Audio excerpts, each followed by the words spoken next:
Hello friends, good morning and welcome to my channel. कैसे हैं आप सब बताइएगा। होप आप सभी अच्छे होंगे। और आज का व्लॉग जो है वो बाहर जाके कुछ व्लॉग्स बना नहीं पा रही हूँ क्योंकि फ़ोन का हाल आप देख ही रहे हैं। स्क्रीन के जो चारों तरफ आपको इस तरह से एक सर्कल बना हुआ दिख रहा है ना, वो स्क्रीन उखड़ चुका है, इसके वजह से हो रहा है।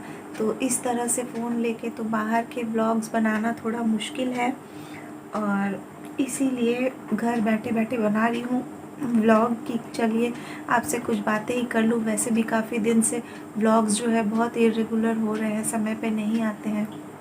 मेरी तबीयत ख़राब थी इस वजह से। तो आपको बता दूँ कि अभी रात को 3:30 बज रहे हैं और यही व्लॉग मैं अभी शूट कर रही हूँ और सुबह 8 बजे आप लोग इसको देखेंगे। तो रात को इसलिए शूट कर रही हूँ क्योंकि ये मेरा रोज़ का हो गया है। जब से विटामिन डी की डिफिशियंसी हुई है ना, होल नाइट मुझे नींद नहीं आती है और भोर में मैं सोती हूँ 6, 6:30, 7 के करीब मुझे नींद आती है। बस 2 से 3 घंटे और सोती हूँ और अगर किसी ने डिस्टर्ब नहीं किया तो 11-12 बजे तक भी मैं नींद उस समय मुझे आ जाती है। दोपहर उस समय मैं उठती हूँ। लेकिन अभी फिर क्या हो रहा है प्रॉब्लम कि अब तो होल नाइट जागने के बाद मतलब अर्ली मॉर्निंग में जो भोर में मैं सो जाती थी वो भी नहीं हो पा रहा है। तो जगी रह जाती हूँ और नींद कब आएगी इसका कोई ठिकाना नहीं है। दोपहर को हो या शाम को हो, और आएगी तो सिर्फ 1 से 1.5 घंटे, हार्डली 2 घंटे। मतलब इससे ज़्यादा मुझे नींद आ ही नहीं रही है। तो इसकी वजह से क्या है ना, एनी टाइम सर जो है भारी रहता है, दर्द होता है और काफ़ी दिनों से कुछ स्ट्रेस्ड भी हूँ मैं। काफ़ी सारी चीज़ें चल रही हैं लाइफ में जो कि मैं जनरली मुझे नहीं अच्छा लगता है अपनी पर्सनल लाइफ में जो भी स्ट्रेस है, टेंशन है, वो सारा कुछ किसी से भी शेयर करना। मतलब मैं जनरली अपने फैमिली में भी शेयर नहीं करती हूँ, वो सब कुछ अपने आप ही अंदर अंदर झेलती हूँ जो भी है प्रॉब्लम्स। तो यूट्यूब में आके वो सब कुछ इस तरह से आप सबके साथ शेयर करना मेरे लिए थोड़ा सा मुश्किल है। मैं खुशियाँ सबके साथ शेयर करती हूँ और जो दुख है वो अकेले ही अपने आप में मैं उसको सफ़र करके और उसका जो समय है ख़त्म हो जाए दुख का, ये मुझे सही लगता है। मैं नहीं बताती हूँ जल्दी किसी को। तो खैर इस तरह की कुछ टेंशन में हूँ कुछ दिनों से।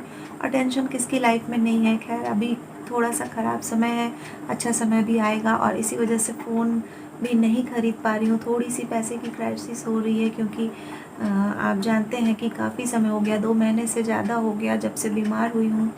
कोई काम नहीं कर पा रही हूँ, केक का कोई ऑर्डर तो ले ही नहीं रही हूँ, लेकिन खर्च जो है वो तो बंद नहीं होता है। तो खर्च जो है काफ़ी ज़्यादा है, स्कूल, पढ़ाई लिखाई, खाना पीना सब कुछ, और ये सारा कुछ करने में ना, और इसके बाद फिर दवाइयाँ हैं, इतनी महंगी महंगी दवाइयाँ खानी पड़ रही है। तो बहुत सारे पैसे खर्च हुए जा रहे हैं और अर्निंग जो है वो नहीं हो पा रही है क्योंकि काम मैं कुछ करने लायक हूँ नहीं फ़िलहाल। तो बॉडी परमिट भी नहीं कर रहा है, घर का काम ही मुझसे नहीं हो पा रहा है। फिर अर्न करने के लिए वो केक ऑर्डर्स हो या कोई भी ऑर्डर लेना एकदम पॉसिबल नहीं हो रहा है। तो काफ़ी टेंस्ड हूँ इसी को लेके कि कैसे होगा गुजारा, बहुत मुश्किल हो जा रही है। और मज़े की बात ये है ना, पता है काफ़ी लोग जो है वो सोचते हैं मुझे तो किसी बात की कमी हो ही नहीं सकती, बड़े घर की बेटी हूँ, मतलब फैमिली जो है, मेरे पापा रिच फैमिली से मैं बिलोंग करती हूँ, तो मुझे किस चीज़ की कमी होगी। या फिर हस्बैंड की तरफ से अगर सेपरेशन भी हुआ है या डाइवोर्स भी हुआ है तो एलिमनी मिली होगी या फिर कुछ मंथली मिलता होगा मेंटेनेंस बच्चे के लिए, मेरे लिए, हस्बैंड की तरफ से भी। तो मुझे पैसों की कमी क्या होगी, इस तरह की सोच लोगों में है जो पता चलता है बात करने से अपने आसपास के लोगों से। तो मैं बताना चाहूँगी आप लोगों को कि मैं किसी से भी इस तरह से कोई फेवर नहीं लेती हूँ और जो भी कर रही हूँ अपना खर्च, अपने बच्चे का खर्च, पढ़ाई लिखाई सब मैं अपने बलबूते पे करती हूँ। हाँ, पापा लोग बहुत सपोर्ट करते हैं। रहने के लिए ये घर जो है ये पापा ने ही दिया, अदरवाइज़ फिर मैं रेंटेड हाउस में रहती तो फिर वो एक घर का रेंट लगता अलग से। लेकिन यहाँ मुझे रेंट नहीं लग रहा है, पापा के घर में हूँ, लेकिन इलेक्ट्रिक बिल हो या बाकी कोई भी घर का मेंटेनेंस हो, कुछ भी हो, या खाना पीना हो, सब कुछ, स्कूल की फ़ीस हो, मैं खुद ही करती हूँ। हस्बैंड के तरफ से आज तक टिल डेट काफ़ी समय हो गया, 7 से 8 साल हो चुके हैं मैं खड़गपुर छोड़ी हूँ। और अप्रॉक्स मैं बता रही हूँ, मुझे उतना याद नहीं है कितने साल हो गए, अप्रॉक्स 7 to 8 ईयर्स हो गए होंगे। और अभी तक मुझे एक not a single penny I have got from my husband, कुछ नहीं दिया है उसने अभी तक। केस चल रहा है कोर्ट में, मैं तो केस से भी परेशान हूँ, लेकिन पापा ही उसको कंटिन्यू कर रहे हैं केस को। मुझे नहीं अच्छा लगता है ये सब, लेकिन खैर क्या किया जाए, पापा कंटिन्यू कर रहे हैं केस। और इतने सालों से केस चल रहा है, लेकिन अभी भी उस तरफ से भी कोई मेंटेनेंस मिला नहीं। और सच कहूँ तो मुझे इच्छा भी नहीं होती है कि मैं वहाँ से कुछ भी फेवर लूँ। अपने हाथों पे भरोसा करती हूँ कि खुद मेहनत करूँगी, खुद अर्न करूँगी, और अभी तक इतने सालों से ऐसे ही कर रही हूँ खुद से। हाँ, पापा की तरफ से मुझे एक मिलता है 7,000 रुपीज़ मिलता था, जो कि अभी 5,000 हो गया है। वो इस वजह से मिलता था क्योंकि मैंने पापा को अपना अर्न किया हुआ जो, या मेरे पास जो भी सेविंग्स थी मेरी जब मैं खड़गपुर से आई हूँ, तो फिर 2 लाख रुपए मैंने सोचा कि पापा से सजेशन लूँ कि मैं वो 2 लाख रुपयों का क्या करूँ कि वो जल्दी जल्दी बढ़ता रहे, फ्यूचर के लिए मैं रखना चाहती थी। तो मैंने पापा से पूछा, तो पापा ने कहा कि ऐसा करो कि ये पापा के पास वो 2 लाख मैंने रखा है, और उसके वजह से एक जनरेटर है जिसका रेंट आता है, पापा लोगों का जनरेटर है, तो उसका रेंट जो है वो मुझे मिलता है हर महीने on behalf of that 2 lakh rupees that I gave. तो जिस दिन मैं वो 2 लाख पापा से ले लूँगी तो ये भी बंद हो जाएगा, रेंट मिलना भी। तो वो पहले 7,000 रेंट था, फिर काफ़ी टाइम से चल रहा है वो रेंट, तो फिर जहाँ पे रेंट दिया हुआ है वो लोगों ने रेंट कम कर दिया बोल के अभी 5,000 मुझे देते हैं पापा लोग।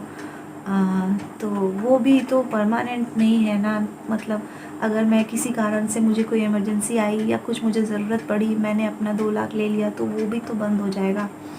और इसके अलावा पापा ने घर दिया, काफ़ी सपोर्ट करते हैं पापा। मम्मी तो आए दिन खाना वाना बना के भेजना, पापा भी, ये सब तो है ही, आप देखते ही हैं व्लॉग्स में।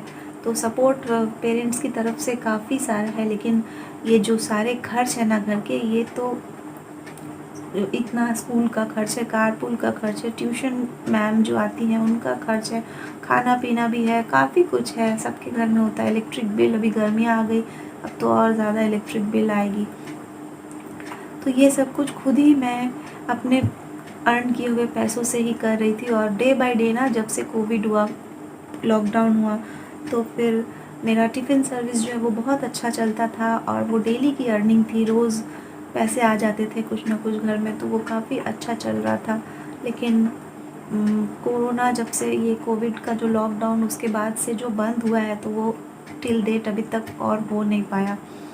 केक ऑर्डर्स भी जो है, बीमार भी रहने लगी हूँ ना, इतना तबीयत ख़राब है पिछले 2-2.5 महीने से कि मतलब अभी थोड़ी ठीक भी हूँ, लेकिन उतनी एनर्जी नहीं है कि मैं ऑर्डर्स लेना शुरू करूँ। तो मैं केक के ऑर्डर्स भी नहीं ले रही हूँ कि एटलीस्ट मेरे से घर का काम हो जाए, तो वही बड़ी बात है, ऐसा केस है। तो पैसे हैं कम, और खर्च जो है वो जितना था उतना ही है। तो इसी वजह से ना थोड़ी सी परेशान हूँ, देख रही हूँ इनकम का कुछ और सोर्स, कहीं से अगर कुछ इनकम और कुछ किया जा सके। फ्रेंड्स लोग भी हैं जो काफ़ी सपोर्ट करते हैं, सुलेखा एक मेरी फ्रेंड है, तो उसने भी, वो ट्राई कर रही है कहीं जॉब के लिए मेरे लिए, तो देखती हूँ अगर कोई जॉब भी मिल जाता है। हालांकि जॉब वगैरह में जितनी सैलरी मिलेगी उतने में भी मेरा नहीं हो पाएगा, लेकिन क्योंकि अभी जब तक कुछ नहीं कर रही हूँ, एकदम खाली बैठने से तो अच्छा है कि मैं ये जो आप देख रहे हैं ना, बार बार मुझे ना ईचिंग की भी प्रॉब्लम हो रही है, स्किन में हर जगह हर समय ईचिंग हो रही है। और ये सारा कुछ ना, काफ़ी सारी चीज़ें हैं जो विटामिन डी की वजह से हो रही है मुझे तकलीफ़, और अभी देखिए कंटिन्यू हुए जा रही है, मुझसे रुका ही नहीं जा रहा है। खैर, तो देख रही हूँ कुछ ना कुछ हो जाएगा जल्दी ही।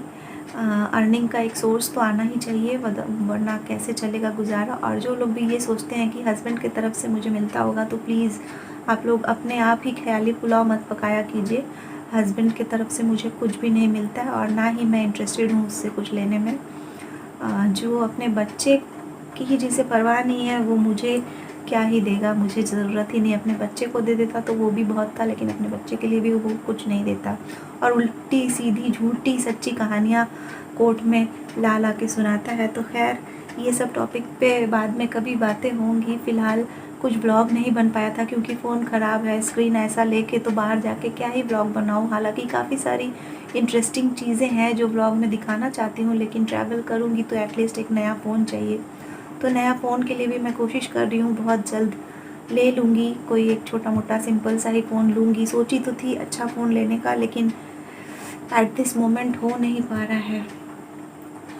तबीयत ठीक रहती, काम चलता रहे तो फिर प्रॉब्लम नहीं होता है इंसान को। काम बंद है ना, इसीलिए सारी दिक्कत हो रही है। तो खैर बातें करती हूँ तो बस ख़त्म ही नहीं होती मेरी। तो यही मैंने सोचा कि कुछ थोड़ी देर आप लोगों से बात कर लूँ, ताकि ब्लॉग जो है वो एब्सेंट ना हो जाए। और जैसे ही नया फ़ोन आता है तो फिर तो बाहर जाके भी मैं शूट करूँगी और व्लॉग्स आप लोग देखेंगे ही। और जब तक फ़ोन नहीं आता है, 2-3 दिन हो सकता है मुझे और लगेंगे नए फ़ोन के लिए। मैं देख रही हूँ, कोशिश कर रही हूँ। तब तक मैं बैठे बैठे ही आप लोगों से बातें कर लिया करूँगी। बहुत सारी ऐसी टॉपिक्स हैं, अपने पर्सनल लाइफ की ही कुछ बातें आप लोगों से शेयर कर लिया करूँगी। तो यही सोच के मैंने ये भी अभी कर लिया। और मैं ना अभी रात को 3:30 बज रहे हैं, सर ऑलरेडी बहुत दर्द हो रहा है, तो मैं कोई एडिट नहीं करूँगी। जहाँ जहाँ भी गलतियाँ हुई वो मैं कट नहीं करूँगी, एज़ इट इज़ मैं बस पोस्ट कर दूँगी, ताकि सुबह 8 बजे आप लोग देख लेंगे ये ब्लॉग। तो चलिए आज के लिए बस इतना ही रहने देते हैं। कल फिर बैठ के बातें ही करनी पड़ेंगी मुझे लग रहा है, क्योंकि फ़ोन का जो हाल है बाहर जाके शूट करना पॉसिबल नहीं है। आज का ब्लॉग अगर अच्छा लगा है तो ज़रूर कमेंट करके बताइएगा कि कैसा लगा है, और वीडियो पे लाइक भी कर दीजिएगा। काफ़ी सारी परेशानियाँ होती हैं, हर किसी के लाइफ में होती है। ऐसा नहीं है कि सिर्फ मेरे साथ ही ऐसा है। बड़े बड़े बिजनेसमैन जो हैं वो लोग भी, लॉकडाउन के बाद सबका हाल बुरा है बिज़नेस का, और मैं तो बस छोटा मोटा अर्निंग करती हूँ। तो ये मार्केट में अभी सभी का है जो बिज़नेस डाउन चल रहा है। ऐसा नहीं कि सिर्फ मेरे साथ ही ऐसा हो रहा है, लेकिन फिर भी खर्च जो है वो तो कम नहीं होता है ना। तो यही थोड़ी सी प्रॉब्लम हो रही है। और सबसे ज़्यादा मुझे गुस्सा ये आता है कि जब लोग समझते हैं कि मेरे पास तो खूब सारे पैसे होंगे, हस्बैंड भी देते होंगे, और पापा लोग इतने रिच हैं तो पापा लोग से भी मैं लेती होंगी काफ़ी कुछ, तो मुझे किस बात की चिंता है। आराम से ऐशो आराम वाली लाइफ तो ऐसा बिल्कुल भी नहीं है। मुझसे लोग पूछते हैं आप जो लिपस्टिक यूज़ करते हैं, मतलब कुछ लोग पूछ बैठते हैं, कभी लिपस्टिक हुआ या मेकअप हुआ या फिर मेरी जो ड्रेसेस है वो तो सब मैं बहुत महंगी महंगी चीज़ें लेती होंगी। कौन से ब्रांड की लिपस्टिक, कौन सा नंबर है, ये सब पूछते हैं। मेबेलिन का है कि रेवलॉन का है, और ये सब मैं अभी क्या ही बताऊँ। मैं ये सब ऐसे बड़े बड़े ब्रांड्स का मैं ख़रीदती ही नहीं हूँ, क्योंकि मुझे लगता है ये सब मेरे पैसे फिजूल जाएंगे। मुझे बच्चे की पढ़ाई लिखाई और ये सब में भी तो पैसे इन्वेस्ट करने, तो वो ज़्यादा ज़रूरी है। और ब्रांडेड लिपस्टिक लगाओ या मेकअप लगाओ ये नहीं, तो मेरे पास जो भी है सब लोकल वाला जो मिलता है ना, मैं वही यूज़ करती हूँ। मैं महंगी महंगी नहीं ख़रीदती हूँ कुछ भी, लेकिन शेड्स जो है अच्छे चूज़ करती हूँ। तो लोगों को लगता है कि शायद ये बहुत महंगी है। ड्रेसेस भी हो तो मैं बहुत महंगी नहीं पहनती हूँ, और मैक्सिमम मेरे जितने भी शॉर्ट्स आप देखेंगे आपको लगता होगा वो कोई ड्रेस है या कुछ है। जैसे अभी भी मैंने ये पहन रखा है, ये जो नाइटी होती है ना वो है। तो मेरे शॉर्ट्स में भी आप मैक्सिमम में देखेंगे कुछ दुपट्टा इधर उधर चेंज करती हूँ, अदरवाइज़ नाइटी ही रहती है या फिर कुर्ती रहती है मेरे शॉर्ट्स के टाइम में भी। तो मैं बहुत महंगे महंगे कपड़े ख़रीदती नहीं हूँ, चाहे कुर्ती हो या साड़ी हो, जो भी। हाँ, भाई की शादी में ज़रूर कुछ महंगे कपड़े हम लोगों ने ख़रीदे थे, अदरवाइज़ मैं इस तरह से कपड़ों में और ज्वेलरीज़ हो या मेकअप हो, ये सब महंगी महंगी चीज़ें ख़रीदने में मैं नहीं इन्वेस्ट करती हूँ, पैसे नहीं डालती हूँ। पैसे मुझे लगता है वेस्टेज ऑफ मनी है। तो मेकअप वेकअप की तो मुझे ज़रूरत भी नहीं थी। जब से मैंने ये चैनल बनाया तब से थोड़ा बहुत ख़रीदने लगी हूँ। ईयरिंग हुआ और मेकअप हुआ, नेल पॉलिश हुआ, वो भी नेल पेंट देखिए हमेशा आप पहले ब्लॉग में देखेंगे मैं लगा के रखती थी। मुझे बहुत शौक़ है नेल पेंट का, लेकिन जब से बीमार हूँ तब से तो एकदम लगाई ही नहीं हूँ। जान है ही नहीं, उठ के खाना बना नहीं पाती हूँ तो नेल पॉलिश क्या लगाऊँ। फिर भी शॉर्ट्स बनाना है तो बैठे बैठे इसी तरह से आप देखिए बैकग्राउंड में आपको यही दिखता होगा, येलो वॉल और ये लकड़ी का वुडन, ये एक्चुअली मेरा बेड है। बेड पे बैठे बैठे ही मैं शॉर्ट्स भी बनाती हूँ। तो और क्या बोलूँ, चलिए बहुत लंबा हो रहा है व्लॉग, तो यहीं ख़त्म कर देते हैं। कल फिर बैठ के बातें ही कर लूँगी आप लोगों से, जब तक कि फ़ोन नहीं आ जाता। और जैसे ही नया फ़ोन आएगा आप लोगों को तो ज़रूर बताऊँगी, और उसके बाद फिर आप लोगों को लेके चलूँगी, बढ़िया बढ़िया व्लॉग्स दिखाऊँगी, अच्छी अच्छी जगह लेके जाऊँगी। कोलकाता में नया नया क्या है घूमने लायक, वो सब भी घूम घूम के आप लोगों को दिखाऊँगी। तो आज के लिए बस इतना ही, फिर मिलती हूँ कल एक नए ब्लॉग के साथ। तब तक के लिए bye bye, have a good day.